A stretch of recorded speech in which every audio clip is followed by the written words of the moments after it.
Welcome to Hack the Entrepreneur, the show which reveals the fears, habits, and inner battles behind big-name entrepreneurs and those on their way to joining them. Now here is your host, John Naster. Hey, this is Hack the Entrepreneur. Thank you so much for joining me again today. I am your host, John Naster, but you can call me Johnny. My guest today is a serial entrepreneur, product evangelist, and a combat-decorated Air Force pilot. He started his career in the Air Force before moving into software and entrepreneurship back in the 1990s, when he co-founded Trio Development, which was later acquired by Apple. He is now the co-founder and CEO of Smartling, a translation software and service company helping ambitious brands access more markets. In this conversation, we discuss cocktail entrepreneurs, why everybody's job is marketing and sales, and why every team needs a leader. Now, let's hack Jack Welde. Do you know what drives the value of your business? Is it customers? Is it contracts? Is it culture? To really understand this, we need insights into our customers, clients, and markets. And to do this simply and beautifully, we need Typeform. Or more simply, you and your business needs Typeform. Typeform is versatile and you can use it at every stage of your funnel, from research to lead generation to just simply selling stuff with the Stripe integration. You can have tutorials, quizzes, even FAQs if you're short on support staff. The results don't lie. Typeform has a 57% completion rate on surveys. That goes against the industry average of about 20%, according to Survey Gizmo. That's more data for you to play with and more data to understand what drives the value of your business.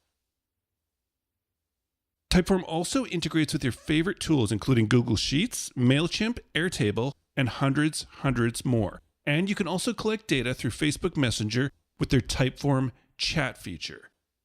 Remember, what you ask matters. How you ask is everything. Join former President Barack Obama and myself in making data collection a little more human. Sign up for free today. Plus, there's a special offer for you as a Hack the Entrepreneur listener. You can upgrade to their Pro plan and you'll get 30% off for 6 months. Go to typeform.com/hack. They have absolutely excellent support staff and help center to get you going fast. Remember, when collecting data, remember one rule. Put people first, data second. And, ironically enough, you'll get all the data you could possibly need. Once again, to get that special offer, go to typeform.com/hack.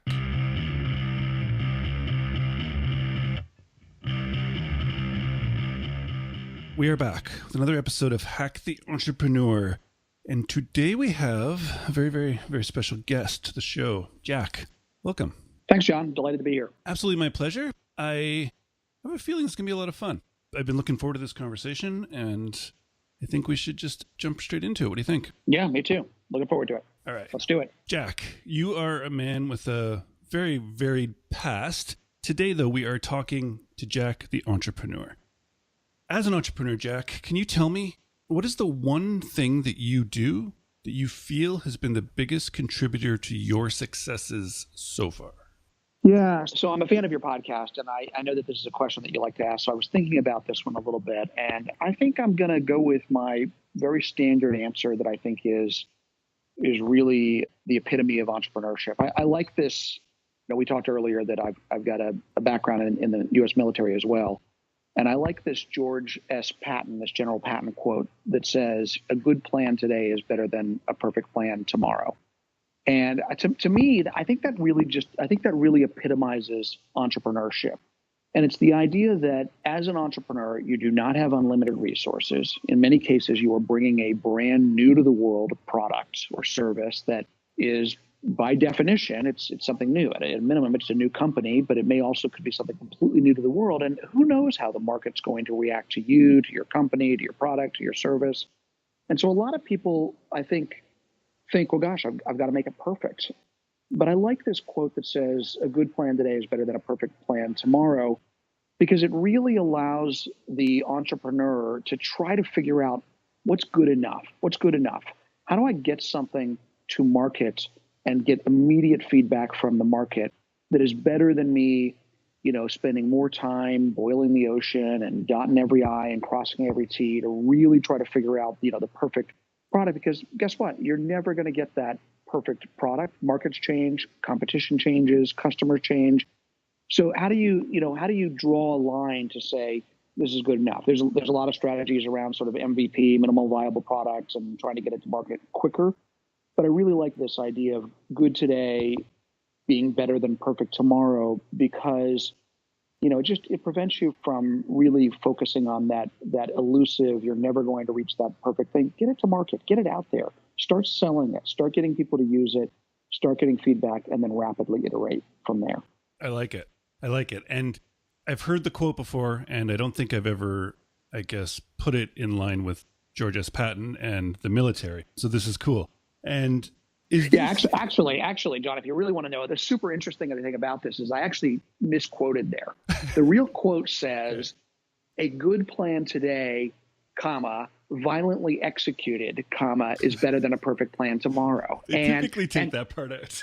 That's right. But here's what's so fascinating about it is this violently executed, doesn't necessarily mean what you might think it means. Literally, it means, in an entrepreneurship context, it means, am I not just putting out a minimal viable product? Hey, let me find the smallest set of features I can put out there and start to get feedback.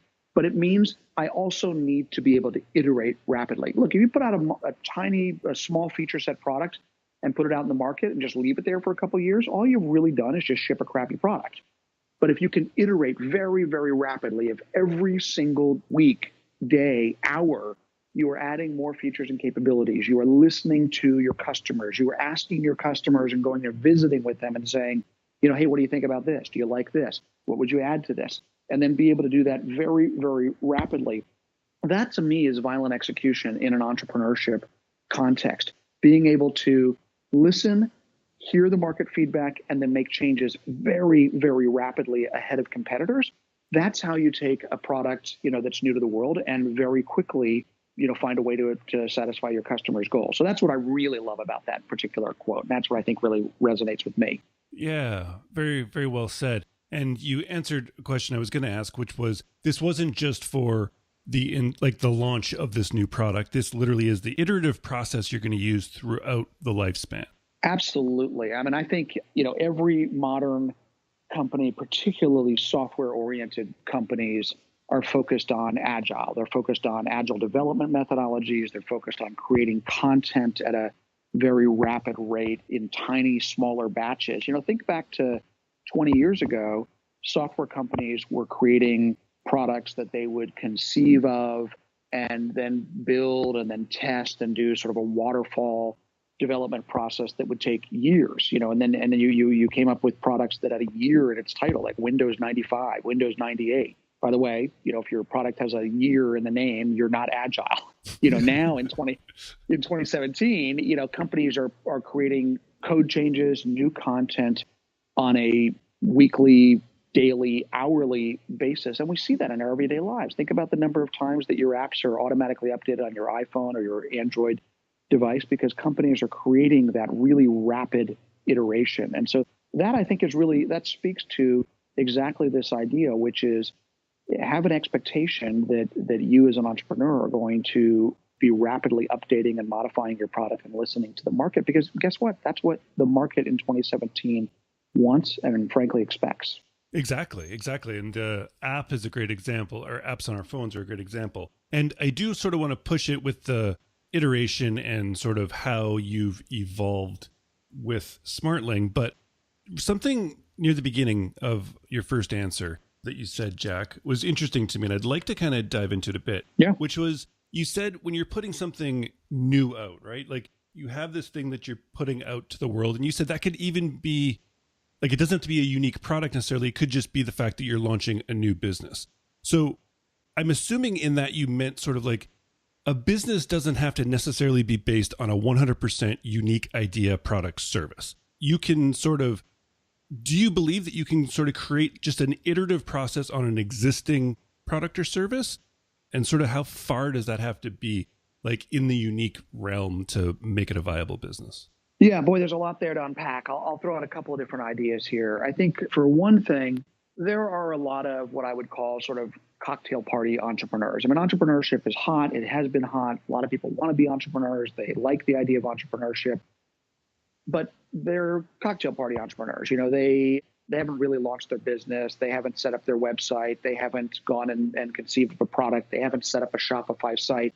They haven't raised venture capital. They haven't hired developers, but they like talking about at cocktail parties that, oh yeah, I'm an entrepreneur. I've got a pretty hot idea that I'm thinking about and whatever. And my point of view is launch it. Like, get to the point as quickly as possible where you can get it out there and launch it, and then start having conversations with people. And people come up with all kinds of different excuses. Well, we're in stealth mode. We don't really want to reveal to the world. Trust me, 20 other people have had the same idea that you've had, maybe better, but execution is really where the rubber meets the road on this. So that's sort of one extreme. The other extreme would be something like what Smartling has done. So just very briefly, Smartling is a company that is focused on building and delivering to our customers software that helps them to use data and technology to translate better, to translate their digital content, their websites, their mobile apps, their emails, their marketing materials, their support content into 10, 20, 50 other spoken languages. So we help companies to use software and technology and data to translate, let's say, their English content into French, Spanish, Italian, German, Chinese, Hebrew, whatever. That translation has been done forever. It's been done, forever. For as long as there's been writers, there have been translators. And so, what are we doing that is different? Well, instead of emailing that Word document over to a translation agency and then having them email that Word document over to a smaller translation agency and having them email that to a translator, perhaps working out of his or her home in Paris, we've built a cloud-based translation management system that integrates directly with all of the places that companies are creating content in 2017, in their content management systems, in their e-commerce platforms, in their marketing platforms, in their support platforms, in their file repositories like, say, Box, Dropbox, et cetera, directly integrating there so that when content is created, we can automatically capture it, organize it, route it, layer all kinds of important metadata over the top of it, and then route it directly to the human translator who's going to be doing that translation. Now, you could say that's evolutionary. You could say it's, because, hey, it's still translation that's happening at some point. You're just, you're changing the plumbing and you're changing the process and you're changing the data collection that goes with it. You could say it's revolutionary because it happens a lot faster. It happens with a lot of additional data. It happens with, any number of different things. And, I don't really want to argue with people about evolutionary versus revolutionary, but what is important to me as an entrepreneur is get it out there and then continue to perfect that product, add the features, add the capabilities, improve the product experience by listening to your customers and hearing what they have to say about it. Either one of those things, the main message there, launch, get it out there, minimal viable product, and then build as quickly as possible on top of it on a continuous, ongoing basis. Right. And so I see, if you want to call them cocktail entrepreneurs. I mean, that's worked for us. That's worked for us. Right, exactly. And so it's, to me, I'm just like trying to understand that I think that lots of times people, when they don't launch, is because they're trying to come up with the new Uber that's like a unique idea where you're kind of putting two ideas together and making something unique. And they're just stuck constantly waiting for that rather than coming up with like, well, this is a cool business. I'm going to just do it different or better in some way. And just even if that's just my first business to start with. But when you talk about, Smartling, you're almost 9 years into it, right? So I'm sure it was way different when you launched. And like, what did the competitive sort of landscape look like in your market when you launched compared to now?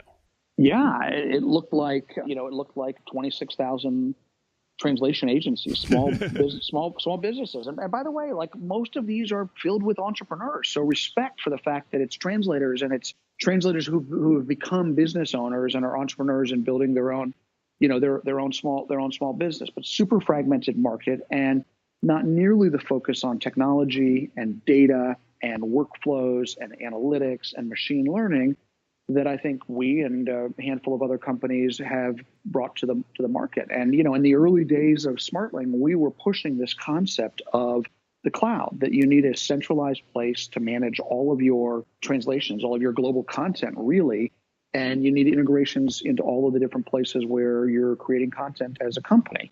That was pretty foreign to an awful lot of the industry, to most of the industry, in fact. And there was a real sort of sense of, would you really trust your translations and your data to the cloud? That doesn't sound like the kind of thing we do in this industry, despite the fact that every other industry, all the way through banking and, and any other sort of really sensitive industry has moved to the cloud for all of the benefits that you get from that. And so for a lot of people in my industry, in the translation and localization industry, this was pretty foreign. So how did we do that? Well, we started with a website, and I personally coded a lot of the original application. And I then, asked colleagues to come and join me. And I, did the typical thing that entrepreneurs do, which is basically call your buddy every single hour, every single day, and try to get them to work for free and get them to build something. Hey, did you build that thing for me yet? No, because I have a day job. Well, what about tonight? What about this weekend? And so then slowly but surely, we started putting a little money into it. We hired some developers. We expanded our operations. Year in or so, I stopped doing any kind of day-to-day development, and eventually my technology team managed to pull every single line of code that I ever coded out of the system and completely locked me out of the system, which was smart. Yeah. But look, I think it starts with, this was our example, but there are just so many tools available today, whether it's Shopify for setting up instant storefront, whether it's some of the logo design services like 99 Designs and others, whether it's I need some cloud hosting someplace, you can turn that on with AWS instantly. There are so many interesting things that you can do. You've got social networks. You've got an incredible array of things that you can do. And honestly, like Uber is a once in a generation kind of idea. And if you're waiting for that to happen, or worse, in my view, if you're saying, I had that idea 10 years ago, and that sort of thing that people like to say, well, then shame on you. You should have executed on it. You should have tried it. You should have started it. And maybe you did. Maybe you were too early to the market. But the only way you'll know, in my opinion, and what's worked for me, is get it out there. Put something out there that, as they like to say, is a little bit embarrassing because it's not fully formed yet, and give the market a chance to take a look at it, or ridicule it, or critique it, or say, hey, this is really pretty awesome, and then listen to that feedback and then make modifications accordingly, or stick to whatever the vision is that you have and ignore any of the naysayers. That's worked for me. So you wrote the first lines of code. You hustled, got people to help you write more lines of code, and sort of build out the first product. Were you also the one sort of out there hustling to get the first customers? Yeah, I think that's sort of the CEO's job. And I think everybody's job in a company is sales, and I think everybody's job in the company is marketing. And I think especially as an early startup, whatever it is that you're doing, whatever the size is, I think the entrepreneur, the CEO, the founder, I think it's their responsibility to go drive sales. And so, yes, I did that. In fact, what we did is I had friends and colleagues, and I had a certain skill set with sales and with software, and I had some money that I could put into this, and we had enough that we could start to get this thing going. But we knew that if we were going to build what we wanted to build, we were going to have to go out and raise venture capital. And so we really we set the milestones. We said, okay, in order to go out and raise a seed round, I need to be able to accomplish A, B, and C. In order to be able to go out and raise a Series A, I need to have 5 customers paying us at least this much money per month or per year. And they need to be able to say something like, boy, this was really instrumental into what we were trying to accomplish, and we plan on continuing to use it. And so just having those goals of, 5 customers doing this, with these kinds of parameters led to what was the next milestone, whether it's a funding round, whether it's, a certain number of customers, whether it's a deal size or whatever. But yeah, the short answer to your question is absolutely. I mean, it takes hustle. And, for me, I like selling. I like being involved in the product. I like being involved in the technology. I like hearing that customer feedback because that, frankly, helps me to to understand what customers want and be able to morph the product accordingly. Yeah, exactly. And I agree that everybody's job is marketing and sales to some degree, and especially as the CEO. But just hearing you with like putting together the team, writing the first lines of code, did you, like, by title, of course, but did you sort of by mindset position yourself as the quote unquote CEO from the very beginning, even when it was just you? Yeah, I mean, in fairness, it wasn't me for very long. I brought in a co-founder fairly quickly who is a more traditional CTO type, a more traditional chief technology officer, and an architect, and a friend and colleague that I'd worked with for many years previously. And he and I, and fortunately for us, in a very brief set of conversations, we agreed pretty quickly that I would be the CEO and he would be the CTO. You know, I do know that other folks struggle with this, but, you know, look, this is probably my military background shining through again, which says in any team size of 2 or more people, one person is the leader. And if you don't have that, that's a problem. I don't really personally understand how some of these companies operate that have 2 co-CEOs, or, you know, there's not really a CEO and it's done by committee. Somebody's got to make the hard decisions. And, you know, even at Smartling and even in every other company that I think has run really well, no matter what the team size is, whether you're the CEO of the company, you're a department lead, you're a team lead, you're an individual contributor, I think you need leadership at every single level, even down to the individual contributor. You're closest to many of these projects and many of these customers. And, you know, my opinion is that, you know, you have a leadership opportunity there. So yeah, from the early days, that's what we did. Every team needs a leader, even if you have 2 or more people. Even if you have 2 or more people, one person's got to be the leader. It makes sense when you think of it in a military sense. I mean, you go into any sort of situation and somebody has to be in charge. Yeah. And I think we sort of take that for granted when we start businesses, and especially sort of come up with departments within it. And it's like kind of just, well, everyone will kind of run it, and it doesn't work. I don't think it does. Right. Which leads us into projects, which is a loose term, Jack, but let's maybe talk, because we talked about iteration sort of with the product side, let's talk this marketing side of it. And depending on, I'm not sure what your team looks like for the marketing side of it, but do you as the CEO run that department, or is there somebody in charge of it that you make the leader? And I would also just like to know sort of how you guys are determining marketing channels. How do you decide on a new marketing channel and that you're going to run with it? Yeah. So first of all, to answer your question, every one of my departments has a team lead, you know, head of sales, head of marketing, head of engineering, head of product. You know, I have VPs for all of these different departments. I like to play an active role in departments if there's something that I can add of value, if there's something that we're really focused on. I tend to come from a product background and from an engineering background. And so I tend to lean in those directions, but I also am super interested in sales, and I'm super interested in retaining customers and making sure that they don't churn. But I have I think there's 2 parts to your question. What's your team look like and how do they operate? And then how do you think about making investments in marketing programs? You know, on the first one, I think I have a fairly laissez-faire approach to leadership. I try my best not to micromanage. I'm sure every leader micromanages a little bit too much, but I would rather set a handful of objectives and say, you know, look, this quarter we're trying to hit these revenue, bookings, expense, product, hiring, or whatever goals. And that's what we're focused on. And then, you know, every day we have a leadership team stand-up meeting for 15 minutes where we basically focus on, every department head says, does 2 things. What are the big 3 things that I did yesterday, and the big 3 things that I'm working on today? What does big 3 mean? Whatever you think is big enough that it warrants you talking about it in front of your colleagues that you were doing to try to move the business forward. And then what's the one metric, you know, that to report on for your department? For sales, it might be, hey, we've got this number of bookings against a quarterly target of X.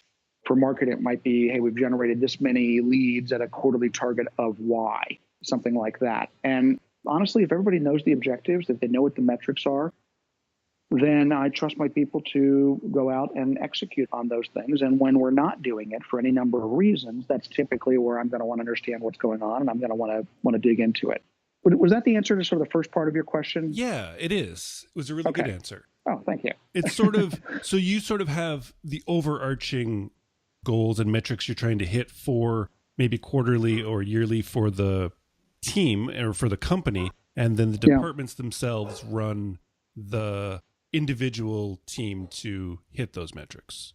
Yeah. I mean, I think that's in a perfect world. That's the way it works.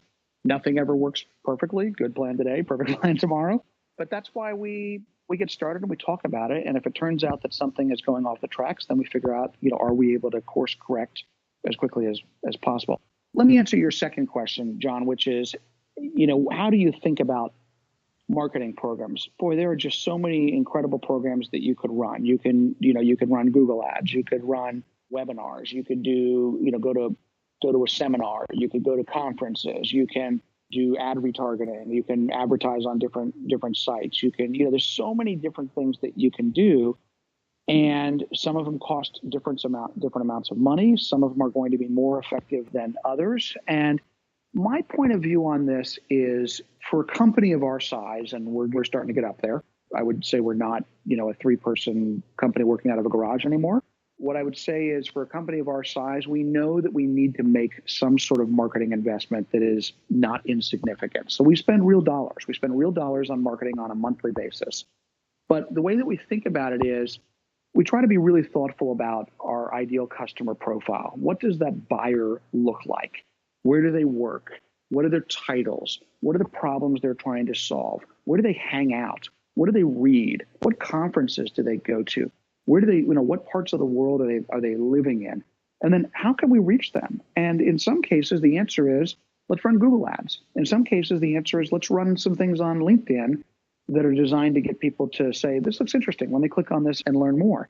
In some cases, we sponsor conferences. In some cases, we'll do a dinner. The dinners are something I really like. I like dinners where you go to a nice restaurant and, you're spending money here for sure, but, where software, the types of software and the packages that people buy typically make this a very worthwhile marketing investment. But when you get a group of people around a dinner and you don't make it a sales dinner, you make it more of you've got a speaker. It's relatively intimate with about 12 people total, and you make it more of a discussion and a learning opportunity, with both clients and prospects. And at some point somebody's going to go, this seems pretty interesting. I might want to learn more about that. And if a couple people do that, that dinner is just paid for itself.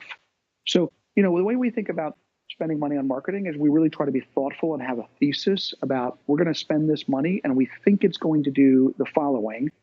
And then we do it, and we're totally open to a culture of experimentation. Let's try it out and see what happens. And if it works, let's do more of it. If it doesn't work, let's do less of it. If we're not sure, let's keep running it for a little longer and see what happens from there. That's our point of view on it. And sometimes we waste money. Sometimes we spend really awesome marketing dollars that really move the needle for the business. So dinners being one. Yeah. I mean, it's physical. As a technology software company, it's a different approach. But I mean, it's been said that sort of doing those things that don't scale. I mean, you can physically only do so many dinners no matter what, but it can be a great way. Challenge accepted, John. I'm happy to go to a dinner every night of the year. But that's still only one, right? It's not, you can automate the process. I mean, if you can scale out an AdWords campaign to like an email sequence getting people to sign up, it's virtually limitless, as long as you can find the people. But I think that depends on your ideal customer profile, your ICP. And so what we're selling is, we're selling enterprise software. We're selling enterprise software to big businesses and small businesses who have translation requirements. They're creating a lot of content very frequently with a product that has global appeal, and they need help being able to translate that content. We're selling them enterprise software. And for us, the Google ads may not be the most effective way of doing it. Now, if I was selling T-shirts, or if I was selling an item that was more sort of a B2C type of item, or if I was, selling a rideshare type of thing, I would have a completely different marketing strategy. Obviously, Uber is not taking everybody to dinner and saying, hey, I might want to try an alternative to a taxi, and you might like this. So it really depends on what it is. For B2B enterprise software, I think it's still hand-to-hand combat. I think it's relationship-based. I think there's more one-on-one or one-on small groups really understanding, hey, what are you trying to solve? What is the problem you're having? And do we potentially have a solution that might help you to solve that? And do you have budget available and everything else? I think it's more relationship focused. Of course, we advertise on Google. Of course, we advertise on LinkedIn. Of course, we do a lot of the things that help with our overall brand awareness. And certainly we get people that click on an ad on Google and show up and buy, a very large enterprise software package. And we're delighted by that. But in general, I think, for our type of business, I think those more intimate, personalized, relationship-based, the hand-to-hand combat tends to work a little bit better. Excellent distinction. Because the whole enterprise level, it's high touch because of sort of the price tag on it, but you can afford to spend that time with each potential customer. That's right. Rather than, like you said, if you're selling a t-shirt, you can't really have dinners to sell t-shirts because even if you sell 20 of them, it's not going to pay for dinner and drinks. 100%. So this is sort of the approach you've taken since the beginning, and now you can just sort of, I guess, scale it out to certain degrees. Like there's only one CEO in that way, and I'm assuming, or maybe I'm wrong, but would you have sort of team leads in place in the marketing department to start running, say, 2 dinners a night or 3 dinners a night? Absolutely. Yeah, absolutely. And in fact, we have an event tonight. We have a cocktail event tonight that'll be in our office, and we'll probably have 25 people there, and we'll have a terrific speaker for one of our customers who's, it's not selling. It's really more, it is an educational process with cocktails, which who doesn't want to go learn something and drink some nice cocktails, right? Exactly. So, and we hope and assume that at some point somebody will lean over to one of our clients or one of our folks that are there and say, hey, this looks interesting. I'm in the market, but I won't be there tonight. I've got a different event that I'm going to tonight, and I have an amazing marketing team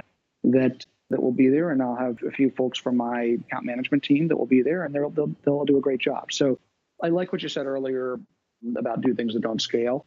I think oftentimes it's too easy to just sort of assume if I buy these ads on Google, if I shotgun out these 4,000 emails, if I do whatever, then people will automatically show up. If you build it, they will come. And I think, for my business, in my experience, that hasn't worked as well. And I like going to conferences. I like meeting people.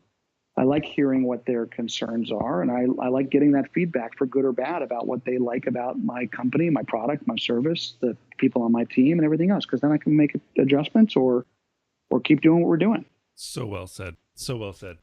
All right, Jack, this has been an absolute blast. Definitely. I do want to wrap up on one final question for you, if I could. Yeah. It's this idea I'm working with calling the entrepreneurial gap, which, as entrepreneurs, as dreamers, I feel that we sort of live in this gap between where we see ourselves as successful and sort of where we are today. And no matter the goals or metrics you set for 3 months from now or 6 months from now, the second before you hit those goals, you're going to set bigger, loftier ones into the future. So listeners are out there listening to you, just looking up to you and wanting to be in that position, yet you are probably looking to the future for the next goal, which I agree we need to do, but we get stuck in this place where we never seem to achieve it. So right now, for this one moment, I would love if you could stop, turn around, and look behind you. You've been at this game since right out of college, and then through the military, and started multiple businesses. But I would love just for you to tell me how you feel about the highs, the lows, the wins, and the losses of your journey up until today. Wow, that's a heavy question for the end, but I love it. I love this question. Entrepreneurship is tough. It is not for everyone. It's tough. There are definitely highs. There are definitely lows. And I would say the highs are higher and the lows are lower. And when you get that, the thrill of the hunt and the chase and the kill of, we landed that big, huge deal, and how awesome is that? Like, that's a pretty big high and everybody's excited about it. And then when you lose that deal that you thought was yours, boy, that's awful. And I think that entrepreneurs have to be natural optimists. I'm a natural optimist. I think they've got to sort of assume that great things are going to happen in the future, despite the fact that today may have had 3 really terrible things happen from here. I keep right in my, I did turn around as you asked me to. I'm standing here and I'm looking at my sort of the table in my office right by my couch here, and it's called Private Islands Magazine. It's a little bit of a joke. Like when people come in, to meet with me, that there's this magazine called Private Islands Magazine sitting right there as if I'm going to go shop and go buy my private island. I don't think that's ever going to happen. And I sort of joke with my family that, on these days when I'm traveling and it's crazy and whatever, that, man, I just want to go sit on the beach for about 3 or 4 years, once this thing is all done. But the reality is, I know me. I would go do it for 2 weeks, and by then I got a great idea. I want to go start another company. I love it because it is absolutely, I think it's what's in our DNA and which pushes us like that. I love the Private Minds Absolutely. magazine and that you have that. And I agree, we have to always be striving for more because that's what pushes us and gets us out of bed in the morning. But Totally. I'm so thankful that you stopped and gave us that sort of look back for now. So, Jack, we've got to talk about Smartling just sort of in passing. Could you specifically tell the listener what Smartling does and who it's for? Yeah, we use technology and data to help companies to drive better translation outcomes. That's sort of a one sentence way of saying we use software, technology, data to be able to translate digital content more efficiently than just emailing it off to a translation agency and then trying to figure out how to put it back into all of your different various digital content systems. Companies are creating content in lots of different systems, content management systems, e-commerce systems, marketing platforms, et cetera. And we can capture all that content as it's being created. We can route it to translators around the world. We can have them translate that content in really high quality. We understand the full context of is it an appearance out of a website, a mobile app, an email, a support document. We make sure it's done with the right terminology for your business. And we use machine learning to score the quality or the likely quality of that translation so that companies can be assured that this is going to be on brand and they're going to be able to reach their customers around the world, whether they prefer English, French, Spanish, Italian, Chinese, Japanese, whatever language they prefer. That's what we do for our customers. Very cool. And we can track it down where? Smartling.com, SMARTLING.com. Very cool. Plus, you are fairly active on Twitter, where you can find at JWelde, so JWELDE, and also on LinkedIn. I will have links for those in the show notes for you back on Hack the Entrepreneur, so you can find them easily, as well as links to smartling.com. Terrific. So, Jack, it's been an absolute blast. I absolutely super fun. Great questions, John. Yeah, it's been good. Thanks for sharing so openly, and thanks for stopping by. And please just keep doing what you're doing because it's awesome to watch. You too. You have a great podcast. Thanks so much. It's time to understand what drives the value of your business. And to really understand this, you need insights into your customers, your clients, and your markets. And to do this simply and beautifully, you need Typeform. Right now, you can sign up absolutely for free at typeform.com/hack. And as a Hack the Entrepreneur listener, you can upgrade to their pro plan and get 30% off for the first 6 months. Go now and sign up for absolutely for free at typeform.com/hack. All right, so as much fun as that was, I would say that the best still lies ahead of us. It was a great conversation with Jack. I really enjoyed it. We got to touch on some really interesting topics and things we don't necessarily always cover on the show. And I like sort of his veteran in entrepreneurship perspective on a lot of things, especially software and development in that sense. But as we go back, which we're going to do now, I went through the conversation looking for something that just sort of grabbed me. And so I had to go back, and then I had to go back again. And then I went back one more time through the conversation. That third time back through the conversation, there was something that Jack said that I don't know how I'd missed it, but I did. But that third time through, it was there. It struck me. It was the one thing. Did you get it? Did you hear it? Let's do it. Let's find the hack. This is probably my military background shining through again, which says in any team size of 2 or more people, one person is the leader. And if you don't have that, that's a problem. I don't really personally understand how some of these companies operate that have 2 co-CEOs or there's not really a CEO and it's done by committee. Somebody's got to make the hard decisions. And that's the hack. Jack. I love this. This is crucial to us. This is crucial to me. This is crucial to you out there listening. Because, as you know, if you've been listening to the show for a while, I'm a huge supporter and proponent of having partnerships, starting partnerships, working with people on your ideas to get them going. People who have skill sets and strengths and weaknesses, but that are opposite to yours so that they can fill in that part of the business, that part of the idea, that part of the company. But we run into things because if we start as a partnership and there's two of us and we're the only two working at the beginning, I think if we do the 50-50 partnership, which I'm all for in an equity sort of sense, there needs to be somebody in charge, right? Otherwise, it is this whole by committee and nothing really happens. And there could be two slightly different visions. So this is crucial, right? With any team size of 2 or more people, one person needs to be the leader. Otherwise, you run into a problem without that defined leader. So this is a huge part of deciding on who your partner should be and what sort of the stakes should be in it. One of you needs to be in charge. Not when you get to 5 people or 10 people or 20 people or 30 people, but when there's 2 or more people in this organization, somebody has to be designated the leader. Jack, thank you very, very much. All right. This was a lot of fun. Remember, it's time for you to stop moving in a million different directions. And if you're ready to take control of your life, take control of your business, especially as we head into this new year, and as I call it, define your 20, that 20% in your life, in your business, in your day, in your week, in your month, in your quarters, in your years of 2018 heading into it, finding that 20% that will give you the 80% of the results and will push you to where you want to be. If that's the case, I've made a course for you, video, and there's actually a book that I wrote in it that you get, and it will show you exactly how to set up your days, weeks, months, years, quarters to do this, to define that 20% that will give you that 80% of results. If that sounds like you, I think you'll really dig it. hacktheentrepreneur.com/DYT, which is define your 20. That's hacktheentrepreneur.com/DYT. All right. It's been fun.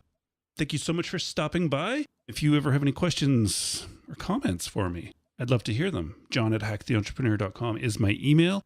And feel free. Just my inbox is ready for you. You're the person I want to hear from.